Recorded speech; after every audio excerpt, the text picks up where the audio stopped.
BC woman stuck in China wants Canadian government to get her out of apocalyptic city.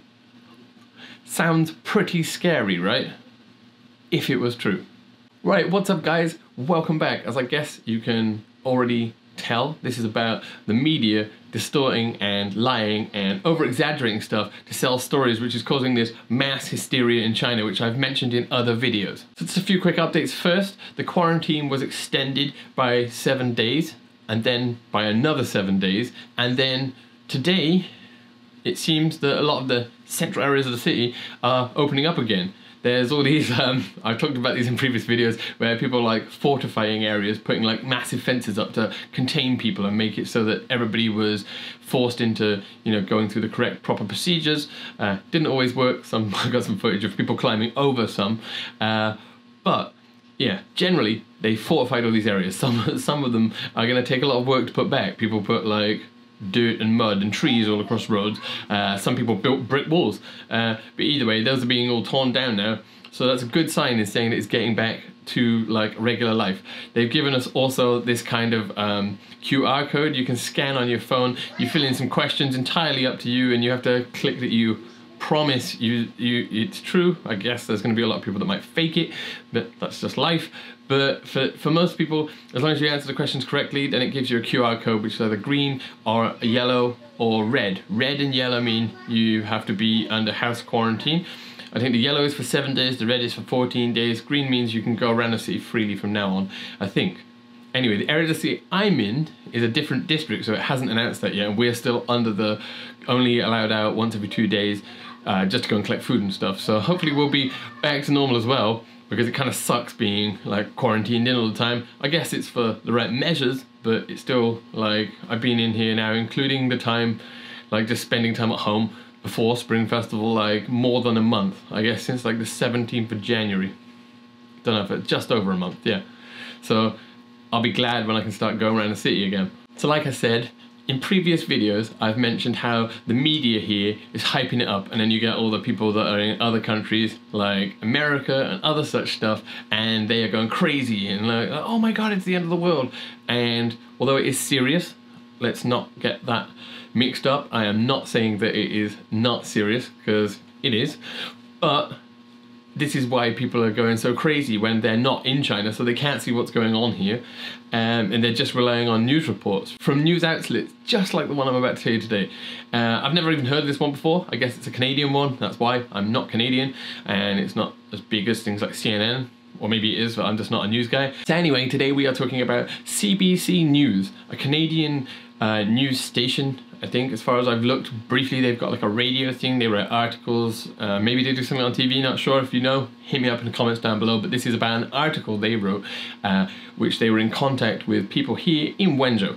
Now, just to remind you, Wenzhou was like considered at one point the second most infected city outside of Wuhan itself, because of the amount of like, tens of thousands of people that came back, that were working there, that came back to Wenzhou right when Spring Festival hit, causing a mass of outbreaks here and a lot of quarantine situations, and it spread pretty rapidly in Wenzhou. So regardless of that, in one of the apps, like the most popular app used in all of mainland China, which is WeChat. WeChat, you can pay for stuff, you have all your social interactions, you have every kind of, it's like a lot of different social medias all crammed into one. Anyway, super popular, everybody has it, young to old. And somebody got added to a WeChat group conversation, a group chat with all the different foreigners and people in Wenzhou, and she declared herself as a reporter, and would people like to speak to her. A few people, I added her because I was like, I'm kind of interested about this, but then actually later on considered, nah, I know what reporters are like, no thank you. I don't know what transpired behind the scenes, because I never actually continued to talk to her, but a couple of people in the group chat must have added her. One of them was a good friend of mine, Roman. I think he sent a photograph. They used the photograph in the article, and then his colleague,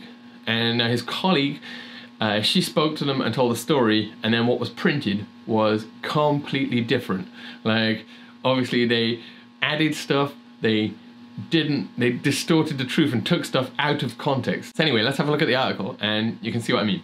Okay, we'll go through the article and the actual stuff that she's saying herself, right? And you can compare how they just don't tally up. The title in itself, I mean, it's the nature of the beast. They do jazz it up. BC woman stuck in China wants Canadian government to get her out of the apocalyptic city. Now, apocalyptic city is taking it just way too far. Although it's quiet and it's been on like restrictive access measures, it's definitely not apocalyptic. There's been plenty of cars on the streets. You've seen videos of mine where I've showed you what it was like when I was out. It's definitely not apocalyptic. There's nothing quite like that. And like the first lie is here, look, China, stuck in China. She's not stuck in China, although, I mean, she could get out if she tried. She had a couple of flights that were cancelled. Okay, she said herself she's had a couple of flights that were cancelled because she tried going to Thailand. Because, you know, whatever. But that doesn't mean she's stuck. People are still flying in and out of China. And also wants Canadian government to get her out. Now, never did she say she wants to be got out.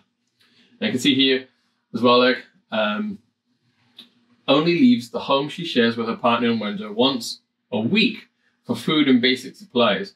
Now, once again, I don't know if they just got the wrong idea, but, you know, as a reporter, your job is to kind of get the facts right, not get them wrong.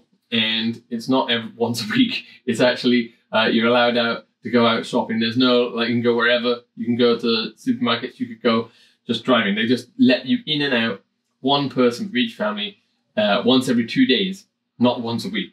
Now, let me just read what she personally messaged me, and you can see how this is different. I'll leave a link so you can read the story and fool yourself, but you get the idea. So anyway, she says, if you listen to the actual radio interview, you'll notice that I never, ever said we were under quarantine. I actually used the word lockup instead of lockdown because I was nervous.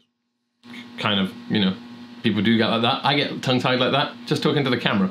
Also, and this is the important bit, also, in all of my communications with Winston and on the radio, I never said I wanted the government to fly me home.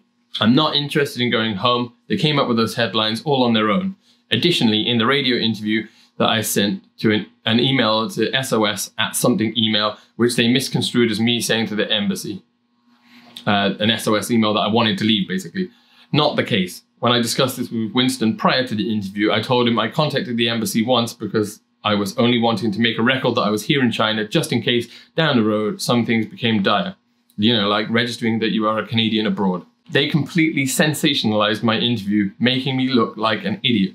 I did make 2 attempts to try to fly to Thailand and escape these lockdown measures, but our tickets were cancelled twice. I didn't correct Stephen Quinn when asked what it was like to be here under quarantine measures, and in hindsight, I should have. Also, it's important to note how persistent these people were to get this interview, because she says here, look, following that he was contacting me privately and was persistent in doing an interview. Wow, not what I expected. So there you go.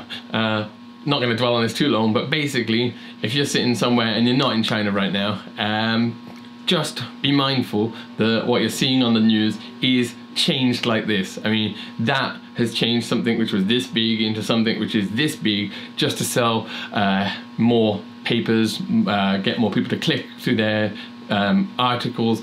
And I get it. They have to focus on what is going to get people to click through. It's the part of their job. But at the same time, they don't need to make up blatant lies. That is just off par. Come on, CBC. That is, it's not real reporting. Poor form, my friends. Poor form.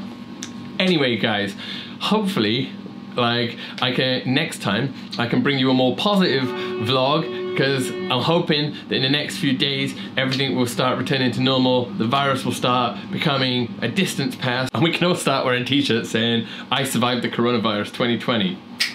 Nice. Anyway, guys, see you next time. Bye-bye.